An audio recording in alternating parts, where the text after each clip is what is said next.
ছত্রদণ্ড দিল, ছত্রদণ্ড দিল আর স্বর্ণলঙ্কাপুরী, আর অভিষেক করে দিল রাজা, ওই যে রাজা করে দিল বিভীষণকে, রাজা করে সিংহাসনে বসালো আর অভিষেক করে দিল রানী মন্ত্রধরী। রাম জয় শব্দ করে যত বানর গহ, বিভীষণে রাজ ছত্র দিল নারায়ণ। আহা, কি আনন্দ, কি সুখ! দেবতাগণ পর্যন্ত তারা শূন্য থেকে দর্শন করছেন যে অনাচারী রাবণ নিধন হয়েছে, অহংকারী রাবণ নিধন হয়েছে। বিভীষণ ধার্মিক, সে আজকে লঙ্কার সিংহাসনে রাজা হয়ে রাজভার হাতে নিয়েছে।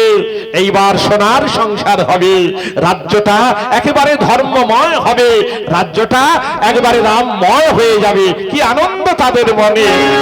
রাজা শনে রাজা হলো বিভীষণ, রাজা শনে রাজা, রাজা শনে রাজা হলো বিভীষণ। তাকে যত দেবগণে, দেখে যত দেবগণে, সরমা, আমার সরমা দেবী, বিভীষণের গৃহিণী সরমা, সরমা দেবী হলো রাজরানী, সরমা দেবী হলো রাজরানী, বসিয়া রাজার বামে, বসিয়া রাজার বামে। আনন্দ আর ধরে না, আনন্দ আর ধরে না, আনন্দ আর ধরে না, প্রজাদের মনে প্রাণে আনন্দ আর ধরে না।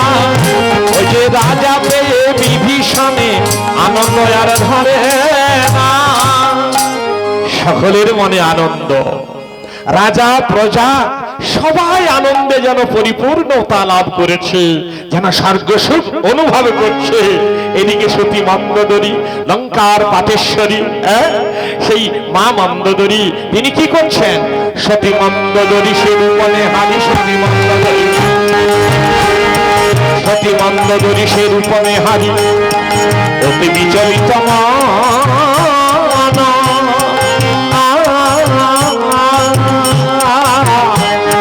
সতী মন্দোদরী সে রূপনে হারি, সতী মন্দোদরী সে রূপনে হারি, অতি বিচলিত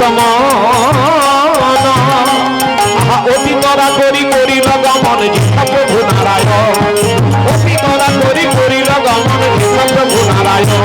প্রভু নারায়ণী করিতে পূজা,